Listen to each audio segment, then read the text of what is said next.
Hey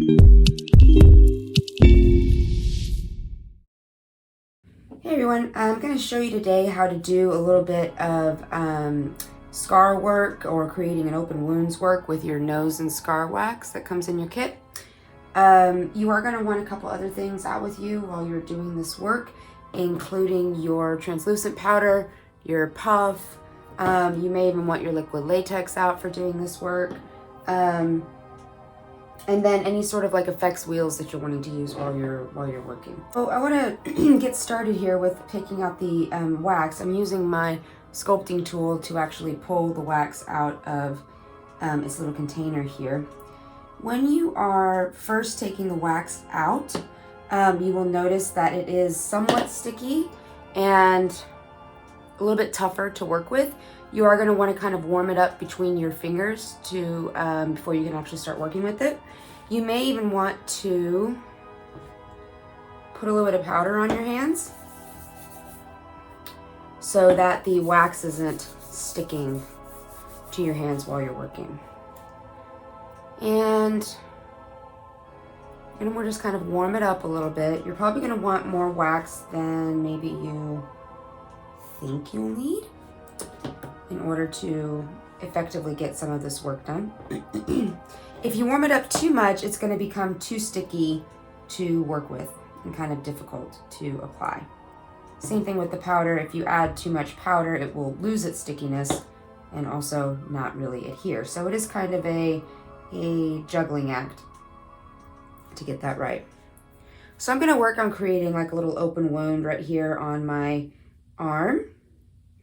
And it is difficult to get the wax on at first.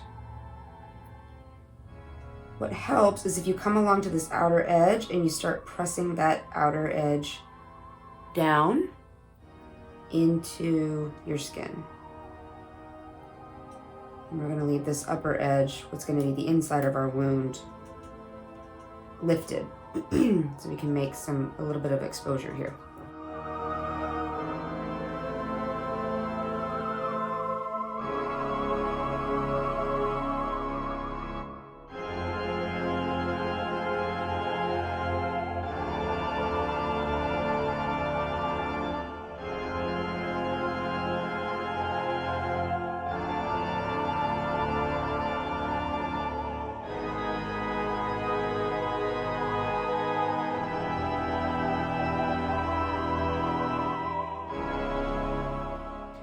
Wax does require a little bit of patience, but it can end up creating some pretty cool effects and with not a ton of additional work that you have to do on your end to get this kind of raised skin effect. You do want to make sure your edges are really blended in well to your skin, these outer edges that you're trying to work with, so that this won't lift up and pull away too much. So that can be the start of my open wound, right? And now what I can do, again, to help prevent some stickiness while I'm working, is to take my translucent powder and sort of lightly set this. And again, this will help curb some of that stickiness so I can keep doing my effects work.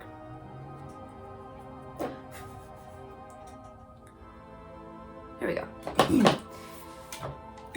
So another thing that you can do to help set your wax is you can apply liquid latex to the tops of it, and that will also keep your wax in place. I think wax works really well when you're working in larger areas or trying to make larger wounds. Wax can be a little difficult to do on the face. It's not to say that it's impossible, but it can be kind of difficult to do wax in smaller sections. So I do think wax works a little bit better when you're trying to create wounds on the body versus wounds on the face. So now that we've set this wax, we do want to blend our wax edges back into our skin tone. So this can be done obviously using your foundation colors.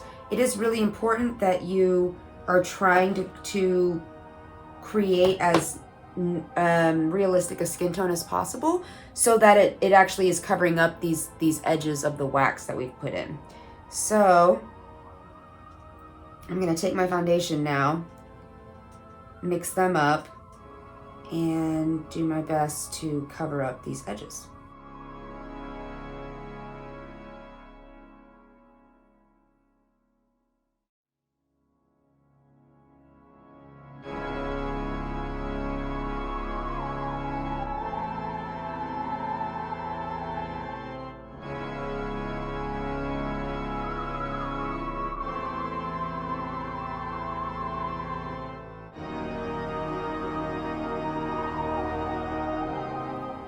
So can you see how much nicer this edge looks versus this edge? How much nicer and blended this edge is? So now I'm going to go through it. I'm going to do that on the other side too. So now I've got my edges blended down to basically almost nothing. So now I can go in and start doing some more fun color work. I am going to set it again very quickly.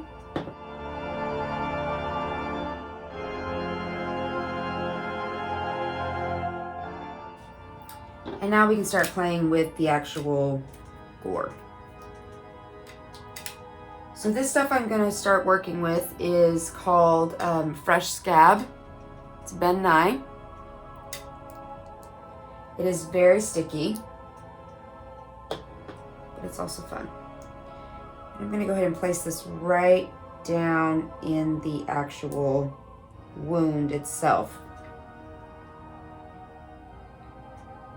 So when you are creating wounds, it is important to know specifically what kind of wound you're trying to create, and then use your gore makeup, your special effects makeup, to create as realistic an effect as possible. So it's not just about throwing down stage blood and calling it a day. In fact, I think most gore makeup that looks the best doesn't really have a lot of stage blood in it. Stage blood is almost like the icing on top.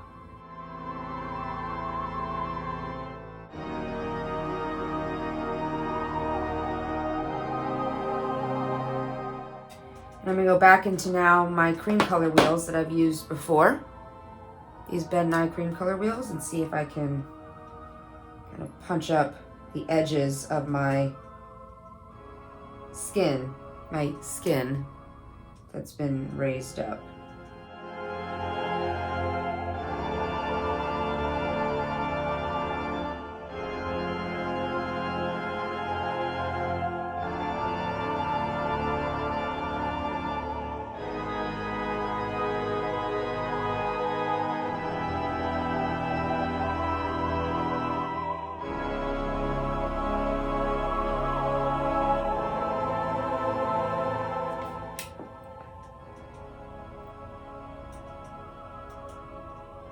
Not bad, it's looking okay. Getting there. The other nice thing about working with wax is that you can kind of reshape it if it's starting to maybe fall apart a little bit on you. You can kind of remold it as you're working with it.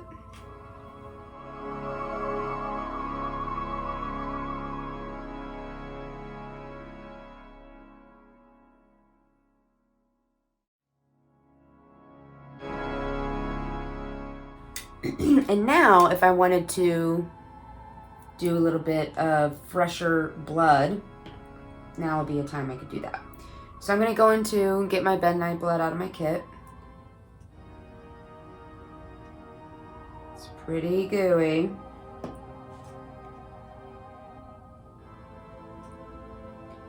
I'm just kind of dropping it in a couple places, not everywhere.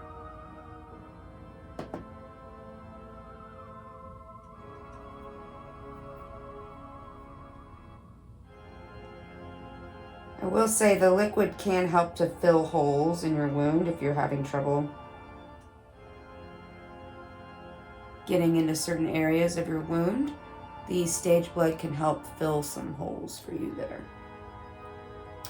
But I would not say to rely completely on the stage blood to do the work for you.